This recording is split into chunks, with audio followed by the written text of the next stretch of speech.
औज़ुबिल्लाहि मिनश्शैतानिर्रजीम बिस्मिल्लाहिर्रहमानिर्रहीम अस्सलामु अलैकुम वरहमतुल्लाहि वबरकातुहू। सूरह नमल है मेरे सामने और सूरह नमल की आयत नंबर 64 है, पारा नंबर 20 है और रुकू नंबर 1 है। रुकू नंबर 1, पारा नंबर 20 और रुकू नंबर 1 से अल्लाह तबारक व तआला दलाइल नकली बयान करके मुश्रिकीन को मुस्तरद कर रहे हैं, मुश्रिकीन के अक़ीदे को, और सवालिया दलाइल बयान फरमा रहे हैं। फरमाया कि कोई है जो ज़मीन और आसमान को पैदा करे अल्लाह के अलावा, जिनको तुम शरीक ठहरा रहे हो या अल्लाह के साथ शरीक ठहराए, उनमें से कोई ऐसा है जो ज़मीन आसमान की तख्लीक करे और जो आसमान से तुम्हारे लिए पानी नाज़िल फरमाए और पानी से नबातात उगाए और फिर उसमें से तुम्हारे लिए चारा और तुम्हारे चौपाइयों के लिए चारा और फ्रूट वाले दरख्त उगाए, और कोई है जो नहरें जारी करे, और अल्लाह के अलावा कोई ऐसा कर सकता है बल्कि तुम अक्सर जाहिल हो। और फिर आगे अल्लाह तबारक व तआला ने फरमाया कि कोई है जो बेचैन दिल की पुकार सुने जब वो उसको पुकारे, और तुम कम हो जो नसीहत इख्तियार करते हो। फिर फरमाया कोई है जो अंधेरे में बर और बहर के अंधेरे में रास्ता दिखाए, नूर दिखाए, रहनुमाई करे तुम्हें, और जो हवाओं को उससे पहले खुशखबरी और रहमत बना के भेजे। अल्लाह तबारक व तआला उन माबूदान बातला से बहुत आला बरतर है जिनको तुम शरीक ठहराते हो। आगे आयत नंबर 64 में अल्लाह तबारक व तआला दलाइल बयान फरमा रहे हैं। अभी अल्लाह तबारक व तआला दलाइल जारी रखे हुए, अमन यब्दउल खल्क़ सुम्मा युईदुहु, क्या कोई अल्लाह के अलावा कोई ज़ात ऐसी है या इस काबिल है जो खलकत की इब्तिदा करे, पैदाइश की इब्तिदा करे। पैदाइश की इब्तिदा में तमाम चीज़ें आ जाती हैं, ज़मीन आसमान की पैदाइश, इंसान की पैदाइश। अल्लाह तबारक व तआला ने इंसान को अशरफुल मखलूक़ात पैदा फरमाया, गो कि इससे बड़ी बड़ी और बहुत आला और बड़ी मखलूक़ात ज़मीन में मौजूद हैं, पाई जाती हैं, लेकिन रुतबे के लिहाज से अल्लाह तबारक व तआला ने इंसान को अशरफुल मखलूक़ करार दिया और फरमाया कि खलक़नल इंसान अहसनी तक़वीम। अल्लाह तबारक व तआला ने इंसान को मज़बूत और ख़ूबसूरत सांचे में तख्लीक फरमाया। अकरमना बनी आदम, तमाम मखलूक से बनी आदम को शरफ़ बख्शा। ये सारे दलाइल इंसान के लिए, इन्नी जाइलुन फिल अर्ज़ि खलीफ़ा, मैं ज़मीन में इंसान को खलीफ़ा बनाने लगा हूँ, जो मैं जानता हूँ इंसान के बारे में तुम नहीं जानते। इन्नी आलम मा ला तालमून, जो इंसान के बारे में मैं जानता हूँ वो तुम नहीं जानते। इस तरह के बहुत सारे दलाइल अल्लाह तबारक व तआला ने इंसान की शर्फ़ के लिए बयान फरमाए। यहाँ फरमाया कि अल्लाह के अलावा कोई है जो तुम्हारे तख्लीक की इब्तिदा करे। हर एक चीज़ तख्लीक आती है, लेकिन इंसान की तख्लीक को जहाँ मद्देनज़र रखा जाएगा। हर एक चीज़ की तख्लीक मैं अर्ज़ कर चुकी हूँ कि ज़मीन आसमान की बहुत बड़ी बड़ी तख्लीक़ात से लेके एक कीड़े मकोड़े और एक मच्छर की तख्लीक की इब्तिदा अल्लाह तबारक व तआला की ज़ात के हाथ में है। अल्लाह के अलावा कोई और ज़ात नहीं कर सकती। फरमाया कि जो अल्लाह तबारक व तआला के साथ शरीक ठहरा रहे हो वो एक मच्छर पैदा करके दिखाएं, एक मक्खी पैदा करने की सलाहियत और अहमियत नहीं रखते। एक मच्छर को अपने ऊपर से हटा नहीं सकते, अपने आप को बचा नहीं सकते उससे, और अल्लाह तबारक व तआला के साथ बराबर शरीक ठहरा रहे हो तुम्हें समझ नहीं है। यहाँ फरमाया कि वो तख्लीक की इब्तिदा करता है, सुम्मा युईदुहु, फिर वो उसको लुटा देता है पहली हालत में। इंसान की तख्लीक की तरफ इशारा फरमाया, असफल साफिलीन, इंसान को निचले से निचले दर्जे में बुढ़ापे की तरफ इशारा कर दिया।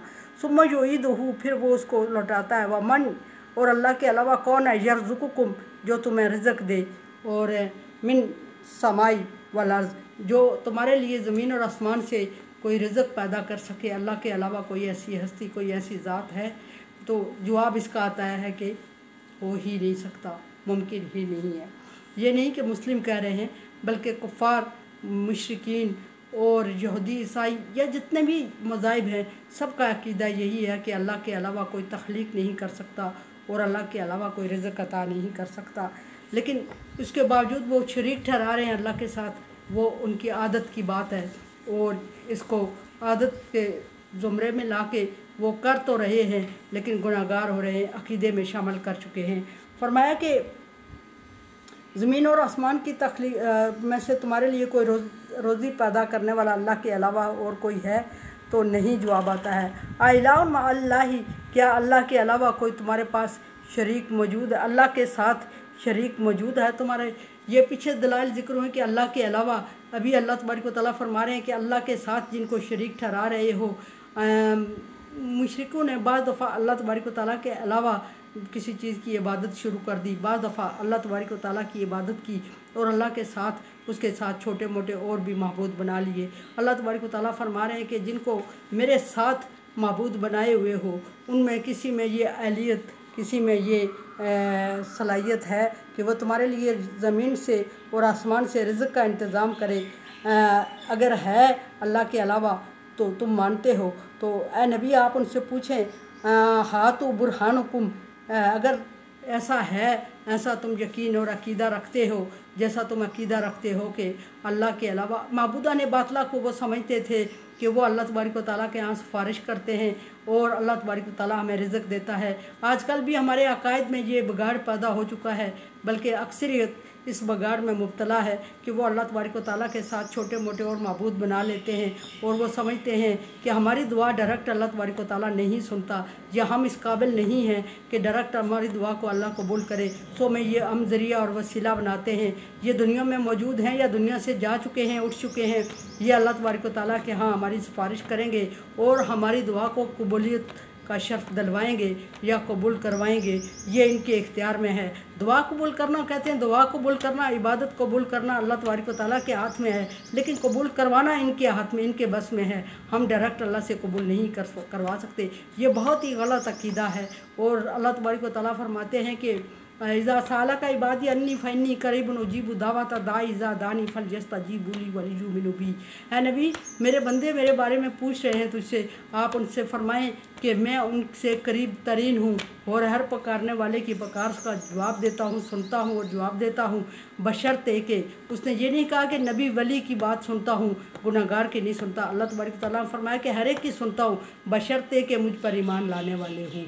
यहाँ फरमाया कि नबी आप उनसे कहें कि अगर तुम अपने इस दावे में सच्चे हो कि अल्लाह के अलावा और माबूद हैं, अल्लाह के बराबर ना सही लेकिन कुछ इख्तियारात इनके पास हैं, तो हाथ बुरहानुकुम इनको तुम सादिकीन, अगर सच्चे हो तो कोई दलील दिखाओ अपने दावे की, जिसको तुम जो दावा कर रहे हो कि अल्लाह के अलावा कुछ लोग ऐसे हैं जो इस काबिल हैं, जो थोड़े बहुत इख्तियारात रखते हैं, तो उनके लिए दलील कोई ले आओ। अगर सच्चे हो तो डेफिनेटली उनके पास कोई दलील नहीं और ला भी नहीं सकता, क़यामत तक ऐसा मुमकिन ही नहीं है। और अल्लाह तबारक व तआला अपने सारे बंदों से एक जैसा प्यार करते हैं और सब की दुआएं सुनते हैं और सब बशर्ते कि उन पर ईमान लाने वाले हों।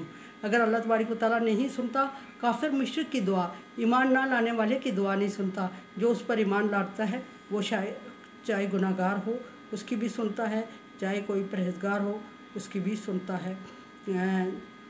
दुआ करने के लिए सिर्फ़ एक, दुआ की कबूल करने के लिए सिर्फ़ एक ज़ात है, वो अल्लाह तबारक व तआला की है। दुआ सुनना और दुआ को कबूल करना सिर्फ़ अल्लाह तबारक व तआला का इख्तियार है। कुरान समझे, देखे समझे और सब्सक्राइब करें और सदका जारिया में मेरा साथ दें।